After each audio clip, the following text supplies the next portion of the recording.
Welcome to Speak for Yourself from the crib. Happy Friday. Speak for Yourself.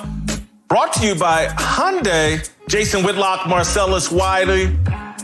Happy Friday to everyone. I'm Corona cooking tonight, Marcellus.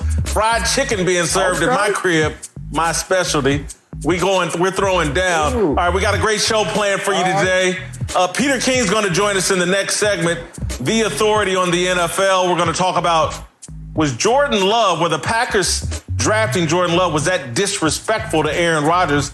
Brett Favre thinks so. At the end of the show, we're going to end a little bit differently. You know, Uncle Jimmy today, I'm going to give you a Whitlogue at the end of the show. I'm going to go back in on the Justin Rohrwasser controversy. You don't want to miss it. But we're going to start by rolling out to the Bay Area and visiting with our friend of the show, Rick Bucher, and start with an NBA topic. Rick, our NBA analyst and expert, CNBC reporting that NBA agents and executives want Adam Silver to move on from the 2020 or the 2019-2020 NBA season and just cancel it. But our man LeBron James completely disagrees, tweeting out, saw some reports about execs and agents wanting to cancel the season. That's absolutely not true. Nobody I know is saying anything like that. As soon as it's safe, we would like to finish our season. I'm ready, and our team is ready. Nobody should be canceling anything. All right, Marcellus, who do you believe here, CNBC or LeBron James? I believe CNBC. I believe the report. We all know in life that there's no good way to deliver bad news. And what most people do in those situations is they procrastinate, they delay it, and they just hope for the best. And I think that's where we are right now, in that delayed process to deliver probably some bad news. And if you look at it from the commissioner's perspective, Adam Silver is trying his best to say, hey, guys, I'm weighing out all the options, all the factors. I need all people to bring their genius to this equation. But the reality is our country is not functioning properly. How do you expect our NBA league to hit the ground running and function properly? So the logistical nightmare that must be present when discussing this. And that's just on paper. We're not talking about actually trying to live that out. So LeBron James, who I truly respect, who I think, like many of players, if not all, wants to get out there, is not looking at this in its complete entirety. LeBron James also was the same guy who said he wouldn't play without fans and had to quickly walk that back. I think in this situation, he may have to walk it back as well. I fully believe LeBron James. When have I not? I've always been a big believer in everything that LeBron says. In this case, I do believe him because it is corroborated by what I've heard from execs and agents from the beginning of this quarantine. And I checked with a number of them again this morning after this story came out, and they have basically said the same. As Marcellus noted, the one guy who's been negative has been LeBron James when he said he didn't want to play without fans and was worried about playing after a layoff and didn't want to play if it meant being quarantined from his family for a couple months. But what I've heard consistently is that the executives certainly want to get back. The players want to get back because they've got money at stake here as much as anybody else. The executives quietly have had their salaries reduced. If there is no resumption of the season, the salary cap for next year is going to be a nightmare for them to deal with. So they certainly want to get back and play. Now, the one reservation that I've heard legitimately is the optics of if they come back and play and they they're readily testing all of the NBA players in order to do that, and that testing is not readily available for the general public, that would be a bad look. But the anticipation is that testing will be widely available for the general public as much as it is for special interests like entertainers, the extremely wealthy, professional athletes. And so they'll be able to get around that. But the idea that anybody in the NBA doesn't want to resume this season, it simply doesn't match up with what I've heard. Yeah, listen, I totally believe LeBron James here. And this is just good business sense. You know, this is about cream. Cash rules everything around me. The cancellation of the NBA season could be devastating for the league in the near and potential long-term future. Are there some executives perhaps that would like to mail it in? Maybe the Golden State Warriors. We've heard from Steve Kerr. He's already in off-season mode. Are there teams that are completely out of the championship playoff picture that maybe there's a handful of them? But the overwhelming majority of agents who are directly tied to the money their players are paid and the salary cap and all that, they have no motive for wanting this thing to be over with now. They need this to continue. Any smart executive knows this could be really, really damaging to the league's television partners. You've got stories. I just read somewhere Dan Wetzel was writing about, and the New York Attorney General was talking about, are fans going to start demanding kickbacks from cable providers for not having live sports and paying these exorbitant fees?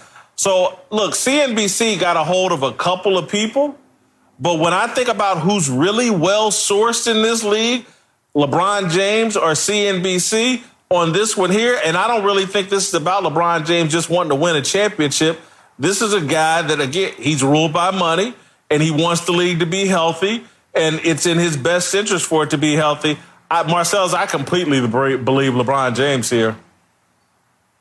Well, I think we're talking about two different things. In terms of desire, everyone's uniform and wanting the season to come back.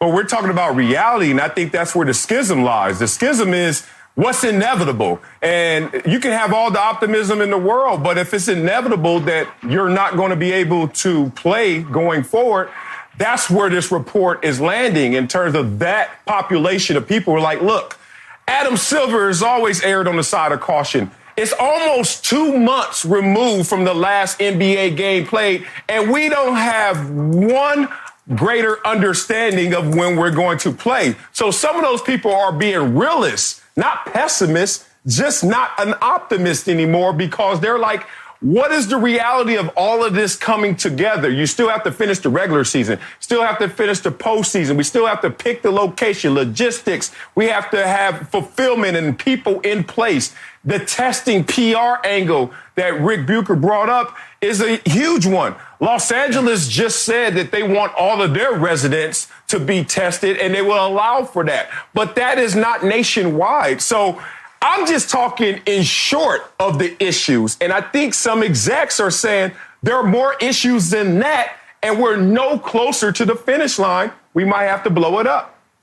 No, you're right, Marcellus, in that there are a lot of bridges to cross here. But Jason is also right. No doubt the Knicks, the Warriors, the teams that are out of it, they don't see any reason for for their seasons to resume. And at this point, the timeline doesn't allow them to pick up where they left off. It is going to be going almost directly into the playoffs. But we're talking about $1 billion here that is at stake and completely wrecking the league as it stands. And keep in mind, they're already talking about next season starting in December. That is a true indication that they are anticipating that they're going to finish this one. All right, we got to keep it rolling. We're going to move to the authority on the NFL, Peter King, Football Morning in America. We're going to talk about Jordan Love joining the Green Bay Packers. We're going to pull up at Peter King's crib. Speak for yourself from the crib, presented by Hyundai. More after this. That's my dog. Welcome back to Speak for Yourself from the crib. Jason Whitlock, Marcellus Wiley. Speak for Yourself presented to you by Hyundai. Time to pull up in Brooklyn. Brooklyn's in the house. Brooklyn, New York, where Peter King, the authority on the NFL, Football Morning in America, longtime NFL scribe, the best in the business. Peter, thanks for joining us. Let's get right to it. Aaron Rodgers, according to Brett Favre, has been disrespected by the Green Bay Packers by their drafting of Jordan Love. He said in his conversation with Aaron Rodgers, he came away feeling that Aaron was disrespected and that Aaron feels disrespected. Peter, do you think drafting Jordan Love was disrespectful to Aaron Rodgers? I don't think it was disrespectful, but I'm just not sure it was the best. Certainly wasn't the best decision for the 2020 Green Bay Packers with all those wide receivers on the board. But Jason, you got to understand, Brian Gutekunst, the general manager, he is the one who made this call. This is not Matt LaFleur's call. This is Brian Gutekunst's call. And he was hired by Ron Wolf, who traded a first-round pick for a second-round quarterback in 1992, Brett Favre. And then he was also raised under Ted Thompson. And Ted Thompson drafted Aaron Rodgers in the first round when Brett Favre was 35 years old. So this is the general manager's pick. And in my opinion, the general manager in recent Green Bay history has very often shown whatever you'd call disrespect, lack of whatever, but or you might just say a good look into the future for the Green Bay Packers without much regard for Don Majkowski in 1992 or Brett Favre in 2005. Now, you can't put those guys in the same sentence, but I'm just saying that the general manager is making this decision for the long haul, not for the short haul. I think they disrespected Aaron Rodgers in an effort to build the team and to look into the future. They didn't show respect to their face of the franchise. I'll give you a few examples. One, this same situation occurred in Philadelphia this year in the draft when they drafted Jalen Hurts. But they called Carson Wentz and discussed this and let him know this probably will occur during the draft. And that's Carson Wentz, not Aaron Rodgers. Carson Wentz was given the heads up. Then you get into a situation, the first response from the brass in Green Bay is we just got off a Zoom call with Jordan Love. And the greatest takeaway we have is how humble he is. Think about how that's a shot at Aaron Rodgers in terms of his humility. That's why we're so excited about Jordan Love. And then you're not giving him exactly what he needs right now to get from the NFC Championship game without enough weapons to the Super Bowl. So you're not really taking care of your immediate needs. All of that points to not respecting Aaron Rodgers, his age, his window and opportunity. And you're trying to build for the future, but not the present, and didn't go through the proper channels or at least a respectful way of letting your face of the franchise know. That all sounds good on paper, Marcellus, but let's say they give Aaron Rodgers the head up. We may take Jordan Love a day before. Aaron Rodgers is going to leak that out. Let's say they call him draft night and tell him, hey, we think we may go up and get Jordan Love. That's a 2-hour conversation. That's like somebody telling me tonight when there's that last piece of fried chicken, you ain't getting it, Whitlock. Oh, that's a long conversation. We're going to have a wrestling match. Aaron Rodgers is difficult. I don't feel like they disrespected him. They just did business the way they have to do business as it relates to Aaron Rodgers. He thinks he's smarter than everybody else, and sometimes when you think you're smarter than everybody else, people avoid having difficult conversations with you. All right, let's keep it moving. Let's stay on Aaron Rodgers, Peter. Brett Favre also said that Aaron Rodgers feels like the odd man out in Green Bay after this Jordan Love trade. Peter, do you think this Aaron Rodgers situation in Green Bay ends in an ugly fashion if Aaron Rodgers feels like the odd man out? Well, Jason, this reminds me quite a bit of New England in 2019 in that I think Bill Belichick just maybe one too many times said, hey, Tom, you and Josh McDaniels take care of the offense and we'll see you in January, and that's a way oversimplification. But the Green Bay Packers now, it is 6 consecutive years that they have not taken a receiver in the first 3 rounds of the draft and not bought a receiver in free agency, of any consequence. 6 consecutive years, essentially ignoring the wide receiver position. So to me, that's what this is about. This, if it ends ugly, it's going to end ugly at least to the same degree because of what the Packers have put around Aaron Rodgers, not because they just picked Jordan Love in the first round. Look, it doesn't have to end ugly, but it certainly will end. And I think that Aaron Rodgers is too smart. He's going to learn from the mistakes of others. And if you look at Brett Favre and how that relationship ended in Green Bay, I don't think Aaron wants to make the same mistake. of ending that situation ugly. He's going to learn from Tom Brady in the situation just happened in New England and how Tom is taking the high road despite in back channels, Tom Brady discussing it with his owner, having an unpleasant phone call with Bill Belichick, but you keep everything above board when it comes to being public facing. So when you're mature in life, when you're older, when you took your lumps, you realize that, hey, I could just leave. I don't have to take my ball and go home and wish hell on every situation. I could just leave. 2 years from now, Aaron Rodgers will probably be out of Green Bay, but he doesn't have to make it messy. I think it's going to be ugly. Again, Aaron Rodgers is not a guy that holds his tongue, not holds his opinion. He has a difficult relationship with some people in the media, but there will be people very sympathetic to him. And so I do think some shots will be fired. And when this ends, he's going to spell out to a Peter King, to someone, Ian Rappaport, somebody, how he felt betrayed in Green Bay. And the shots may not just go at Gutekunst and Matt LaFleur. They may stretch to Mike McCarthy and how we had opportunities to win multiple championships. I could have accomplished something similar to Tom Brady if we had had the right people around me. I think this thing is going to end ugly. Now, will the Packers try their best to stay on the high road? Yes. But that don't mean Aaron Rodgers is going to join them there. See, Marcellus, I think you're too good looking.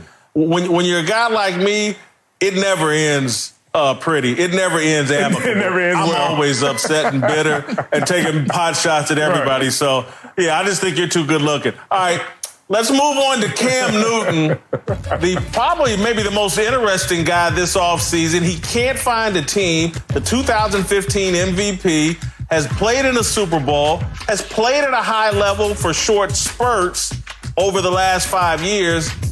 He's not on a football team right now. Some people say he should only accept a starting quarterback's position. Peter, do you think we start this NFL season with Cam Newton not on a roster? If I'm Cam Newton, I'm not signing with anybody until I think that I'm going to have some control over the situation. Think of this offseason, and in Cam Newton's eyes, okay, he needs to be able to show and to talk to people, and he needs to be examined. Both his foot and his shoulder need to be examined by team doctors. He has not been able to do any of that. He hasn't been able to sit across the table from Bill Belichick or whatever coach it might be. And so to me, Jason, right now, I would not sign if I were him, because even if he went to New England, Bill Belichick is not saying to Cam Newton right now, even if he signs for $2 million or whatever, and the Patriots obviously are in cap jail right now. But Bill Belichick is not going to say, yep, you're my starting quarterback. I wouldn't do that if I'm Cam Newton. The only thing I do if I'm Cam Newton is I wait until the world is a little bit more normal. I can go in and talk to a coach, be on one-on-one footing, and find out exactly what my role is going to be. Why does he have to do that now? He doesn't. He'll have a lot more knowledge about this, and if he doesn't sign until September 20th, who cares? I would rather, if I were Cam Newton, be in the right situation than just be a backup, maybe, or not a sure starter for hardly any money, in May. It just doesn't make any sense to me. Can't imagine a world where we'll watch the NFL kick off a season and Cam Newton is not on a roster. Better yet, he should be a starter, but that's on circumstances, and I would think the NFL execs to find a way to make Cam Newton, this talented quarterback, a starter. But I put the onus also on Cam Newton, if that's not your reality, to accept a backup role just to get back on a team, on a roster, so you can impress those evaluators and get yourself going and hit the ground running again. So you can still impress and get opportunities even as a backup. No one raises their hand for that situation, but Cam Newton may be forced to that harsh reality. So I can't imagine it, but the closer we get to this season, you just got to wish for injury if you're Cam Newton. Other than that, he may be a backup. Peter, help me understand, other than perhaps the Canadian Football League, Where does Cam Newton have the leverage to sit down with anybody and say, these are the terms I'm willing to accept? Which teams out there does he have the most leverage with where he can dictate, I need to be a starter, I need to be in strong consideration to be your starter? I just don't see it. There's only one, Jacksonville. And as we sit here right now, Jacksonville might be moving more toward Andy Dalton because they really want to give Gardner Minshew a shot. And look, if you're Cam Newton, it's like I said, Jason, you do not want to be in a situation where you sign in May to hold a clipboard in November. It makes no sense. It'd be all well and good if he signs in Jacksonville and everybody says, okay, well, now when the world is right on its axis, Cam Newton's going to beat out Gardner Minshew. We all could see that. But if the coach doesn't want him to beat out Gardner Minshew, then he's not going to beat out Gardner Minshew. So right now, we just don't know what the best situation is for him. And if I were him, just, you take the L this offseason, say it's the weirdest offseason in NFL history, and you basically say, I am only going somewhere where I can play. I'm not going somewhere to hold a clipboard.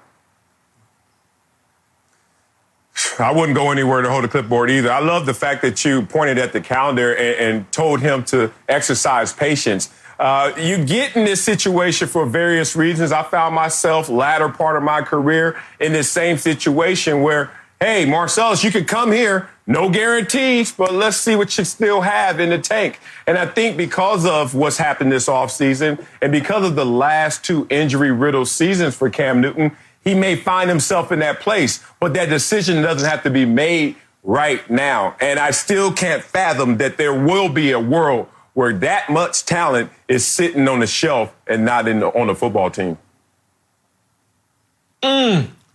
Marcellus said something interesting there, comparing himself to Cam Newton. But what was more interesting was your comment, Andy. I'm greater. All right, I got it. Andy. Your comment, Peter, about Andy Dalton appears to be headed to Jacksonville. I think the Patriots should try to sign Andy Dalton. What do you think? I've thought that all off season, but you got to understand that I think the biggest thing that the New England Patriots want to accomplish this season, other than trying to win 10 games, is trying to win those 10 games with a guy who they feel, even though he was the 133rd pick a year ago, they feel like he's got a real chance to be their quarterback in the future, and that's Jarrett Stidham. And everybody chuckles at that, and I get why, because nobody knows who Jarrett Stidham is, and I get it. But Bill Belichick knows that this guy is familiar with his offense, and he also knows that he is going to be the kind of guy and is a fit in their system.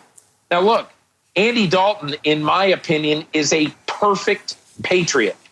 He is the kind of guy who is he doesn't say anything. He wouldn't say crap if he had a mouthful. And that's the kind of guy, and he's a worker bee. And those are the traits that Bill Belichick wants in any player.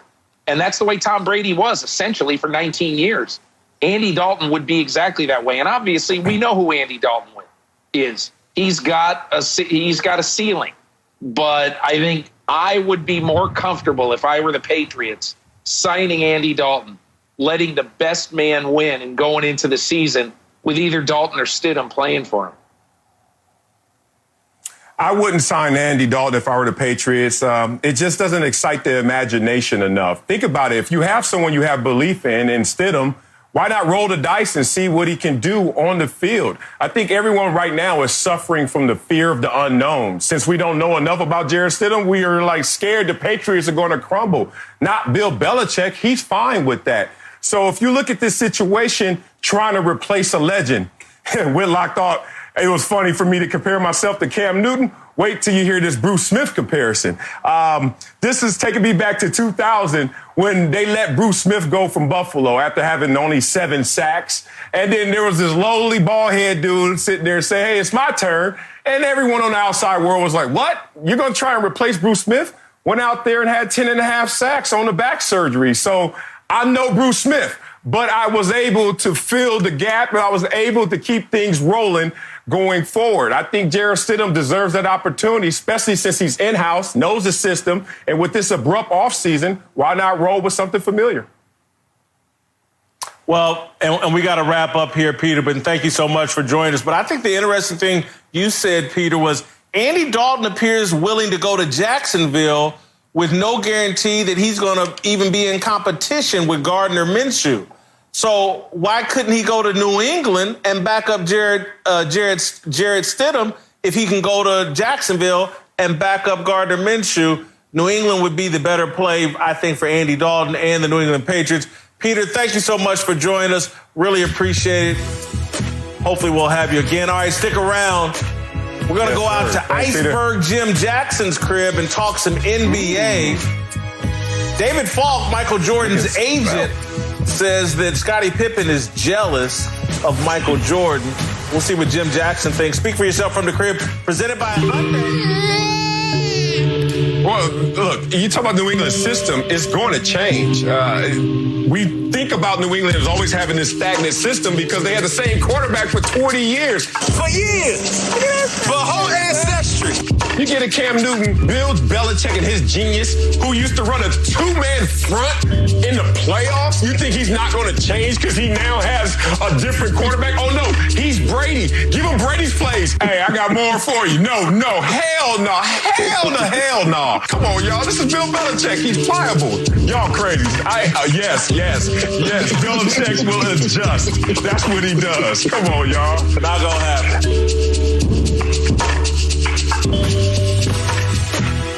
Welcome back to Speak for Yourself from the crib. Happy Friday. Jason Whitlock, Marcellus Wiley. Love that in bump from John Heller. Great job. All right, let's roll out to Jim Jackson's crib and talk some NBA.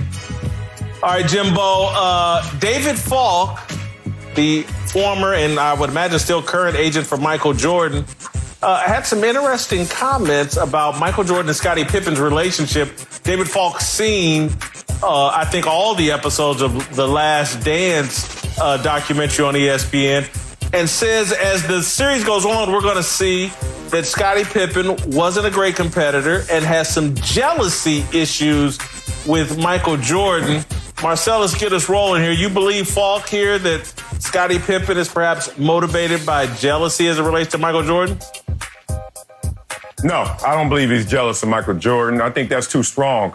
There's a psych term where they say that you're not jealous, but you're under the influence of unfairness. And what under the influence of unfairness is? Someone who is close in proximity to the reality of the situation, knows it for what it is, but doesn't get his proper due, proper credit. And that's who Scottie Pippen is. He never got his proper due.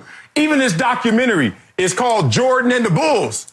But Jordan didn't do anything without Scottie Pippen. And Scottie Pippen's like a fully mature version of me is how we were able to do all of this. You add Phil Jackson into the conversation because Phil Jackson was the one that told Michael Jordan, less of you and more of your teammates, more of Scottie Pippen is going to be greater success for us all. And Scottie knows that, and Michael knows that as well. But it's funny, this documentary was signed off by Michael Jordan, and now we're hearing from Michael Jordan's agent. Of course, everything's going to lean and be slanted towards Michael Jordan looking more favorite and better favored than Scottie Pippen. But the reality is, Scottie Pippen has a hell of a case of how his name should be actually accented and higher up in terms of regard.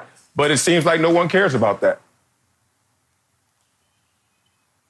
You know, Marcellus, I'm going to say this. I don't think we can break it simply down into jealousy from that perspective. I think it's three different categories, and jealousy is one of them, not so much for maybe Michael Jordan, but maybe the situation that he's been put in a lot of times. So let's just take, for example, the 93-94 season after Michael Jordan had retired. The previous year, they won 57 games championship.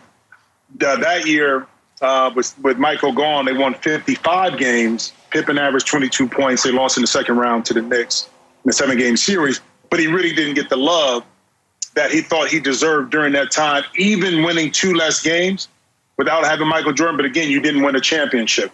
I think envious is also a word that can be in there. And that's not an evil thing, because of the situation in which Scotty has grown up in the Bulls. He still didn't get the adoration. It was always like he was the sidekick, which he was, and I'll take that any day of the week, but to Michael Jordan. And also there's ego. Okay, as an athlete, ego drives the momentum and pushes the force forward in order for you to obtain the goals that you need to obtain. Now, how you control that ego, to me, is very important. It was an interview he did, and Stan Smith, the great journalist there in Chicago, talked about this and said that Scotty said most people have wanted me on their team because Michael Jordan, because he can do more things than Michael Jordan. That's the ego talking right there. So if you look at the whole landscape of it, when he talked about LeBron, he is a better overall player, Michael is a better scorer, it's not just one thing that I think that kind of eats at Pippen. It's a number of different things that why we see some conflict there with the guy that you would figure that played with Michael Jordan would have his back completely, but sometimes he'll just voice his opinion, which comes off differential. You know what? Let's stay with this topic a little bit longer. I want to marinate because Jim said some interesting things that I want to follow up on. Listen, jealousy, envy, none of those things have to be over the top negative. So if you can control them, and I say this somewhat jokingly, but somewhat seriously. I'll be sitting in Wally's. Jim Jackson walks in. I'm jealous. He gets a different reaction from the hostesses than I do. I still celebrate Jim Jackson. I don't do anything negative. I don't throw any salt. I don't try to undermine Jim Jackson. I'll even make a more serious point. Bill Simmons works in my industry, terrific sports writer, has had some tremendous success and gotten some opportunities where I'm like, damn, I'm jealous. I wish I had gotten that opportunity. I'm not trying to undermine this man. I've always celebrated the fact my favorite sports columnist, love reading his columns. The things that I believe are true about Bill Simmons, I've always said, even though in some regards I've been jealous of some opportunities and some success he's had. It doesn't always have to be a negative. And so Scottie Pippen, to me, had every right to be a little bit jealous of Michael Jordan. Plays at North Carolina for the legendary Dean Smith. Comes in as the number 3 pick in the draft, the golden boy of the NBA. The league did lean in. David Stern, the entire league, leaned into building up Michael Jordan as this superstar. I wouldn't have a problem with Scottie Pippen if he was slightly jealous of Michael Jordan, and that doesn't make Scottie a bad guy as long as he didn't do anything to undermine Michael Jordan. Mm-hmm. Look, I've been there at Wally's when you and Jim have been there, and you've shown your jealousy in different ways. Soon as somebody walks by that you are interested in, Whitlock, you are Speedy Gonzalez, because you know if she sees Jimmy, it's a problem. So that's how your jealousy comes out. It's not negative, but it shows his head. Here's the thing.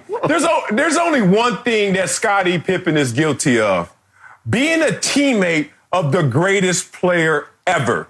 And I don't think that made him jealous. He just said, fine, you can take a little less of me because I know how great he is, and I'm going to let him be the 1A. I'll be the 1B. Just remember, we're both ones. And I think what's happened is they're not regarded as this great dynamic duo as they should be. Yeah, we say Scottie Pippen's name a lot, but it's always in conjunction with Michael Jordan, or it's just Michael Jordan's name. And if you want to say how that lands emotionally with Scottie Pippen, it's just simply him saying, y'all know y'all did nothing without me. So when we have this documentary, Jordan and the Bulls, instead of Jordan, Pippen and the Bulls, like to lump Scottie with the rest is unfair, guys. We know that Scottie Pippen was an amazing two-way player. Michael Jordan even said, when I saw Scottie guard Magic in the finals, I knew it was over because I know what Scottie is every day. And I used to run into that in the NFL all the time. People used to say, who's the toughest guy you faced against? I was like, the one that is on my team. When I had to play against Larry Allen, that's once a year. When I was his teammate, that was every damn day of hell. And I'm telling you, if we can really get a lie detector test out of here, Michael Jordan and Pippen will give each other much more love than it seems like the general public does. You know what, Marcellus, that's a great point, too. But the difference, too, I think, with Michael and Scottie in that duo, Michael was such an iconic person, player, personality, that the separation between the two was always going to be there. Take Shaq and Kobe. The difference between the two wasn't a lot in regards to who was the most important. You can debate it, but it wasn't a clear separation as much as it is with Michael and Scottie, just because of just the aura in which Michael, I think, personified gives that a whole different impression. And to Jason, to your point, I'm envious. Look, my draft class in 1992, the top 4 picks is 2 Hall of Famers in that class. Shaquille O'Neal, maybe the most dominant center ever to play the game, and then Alonzo Mourning. My third year, I'm outscoring those guys, okay? My injury happens. My career takes a whole different toll. Different situation. They going to be Hall of Fame players, win championships. I'm the guy that played on 12 teams. I'm not jealous of them. They're still my great friends. But I'm envious and always think about, well, damn, what would have happened if I never got hurt? Could I be in those situations? To your point, it's not a I'm mad at you thing. It's not that I want this, bad thing to happen or you shouldn't have done it. It should have been me. It's just, dang, man, what could have happened if I never got injured and was in that same situation? Could I have achieved the goals that I wanted? So I'm with you on that part. It doesn't have to be malicious. Thank you, Iceberg. That's Iceberg Jim Jackson. We're going to keep it rolling here. We're going to go out to LeVar Arrington's crib, talk some more NFL. Dez Bryant says politics have kept him out of the NFL. We'll find out what LeVar thinks. Speak for yourself from the crib. Presented by Hyundai. More after this. My guy. My question of the day. All right, welcome back to Speak for Yourself from the crib. Marcellus Wiley, Jason Whitlock on a Friday afternoon. All right, time now for Darnell's question of the day, and we'll also be joined by LeVar Arrington from his crib in Pasadena.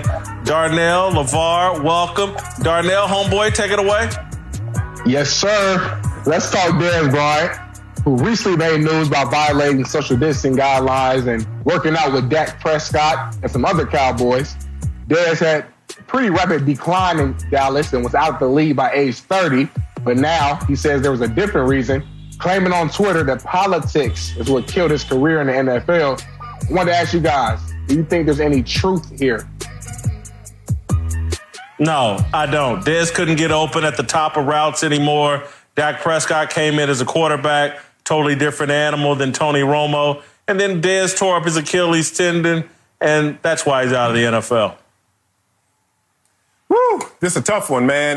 There's a lot of variables at play here, but there was a game within the game that Dez Bryant didn't play correctly that obviously led for him to finally be out the NFL. He finally just bled out of self-inflicted wounds. And if what Whitlock was saying on the field is true, once he saw the transition from Romo, who would throw him the 50-50 ball, to Dez, who didn't get the same separation, but also didn't have the same quarterback that was going to take those risks, Dez found himself in a bad position. But there have been countless other incidents that occurred during his career that had ownership and had the league on Dez's head in terms of being on notice. And those type of things people keep record of. And as soon as they feel that they have a moment of leverage or you're starting to decline, they expose and they show their ugly head. So I think he just bled out, really, of self-inflicted wounds more so than politics.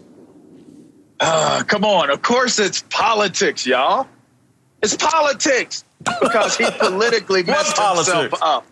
He messed himself up. Listen, more often than not, when a person is a multiple infraction maker, a multiple mess up type of guy, a multiple get in trouble, you can't sit there and come to the table and say, I need you to take me seriously now that we need to do these contract negotiations. So it is the politics of it. But he created those politics. As you mentioned, self-wounds and bleeding yourself out. He created the politics that surrounded him not being able to get to the deal that he wanted to get, which ultimately led to him being let go from the team. You can't sit there and conduct yourself as somebody who belongs in a room where you have more attention from the teachers versus the kids that are in the room that there's 30 some kids in there and the teacher can't spend as much time with them. He put himself in that room where he needed special attention. When he wanted that extra money, they made it very clear that you're in a room that we're not comfortable giving you that money. Those are the politics that played out for Dez Bryant. I actually like Dez Bryant and a lot of the things he says over social media. And I got to remind myself, social media is just a stream of consciousness. This is what he thinks in the moment. His career ended in disappointing fashion. Right now, it's politics. It wasn't my screw up. Tomorrow, he might think something else. Marcellus, you got a final comment? We got about 30, 45 seconds. Yeah, I mean, look, I love Dez. That's the homie, too. But, look, I got to call it like it is. He was an habitual line stepper. And I remember being at home one game, and Dez was doing Dez, walking up that sideline, barking at everybody, trying to get him rallied, trying to get him right. Meanwhile, he wasn't catching any passes. And I knew that wasn't going to be long for his team or for his career. And I think the clock was ticking a lot earlier before Dez took realization of it. You know, Dez reminds me a lot of LeVar. LeVar. You know, everybody in TV has told him to cut his hair, to, get in line and look normal like everybody else. But he refuses. He thinks he has more leverage than he actually has. And as I've told you, man, going to see a barber, there's no health risk to putting a comb to your head during this coronavirus situation, LeVar. Dang. Anyway, enjoy your weekend. I like it, LeVar. Do some Corona cooking. All right, stay right where you are. We got a Whitlogue coming to end the show. I'm going back in on this Justin Rohrwasser situation. The Patriots kicker, the most fearless take of the day is just around the corner. More Speak for Yourself. Welcome back to Speak for Yourself from the crib, presented by Hyundai. I'm Jason Whitlock. All right, we got a special Whitlogue for you here to end today's show. No Uncle Jimmy. Yesterday, I was reminded again about the price of freedom. The price is dumb. In America, you cannot separate the word free from the word dumb. There is no free without dumb. You follow me? The amount of dumb we tolerate determines the amount of free we experience. The theme song for this show is called Freedom.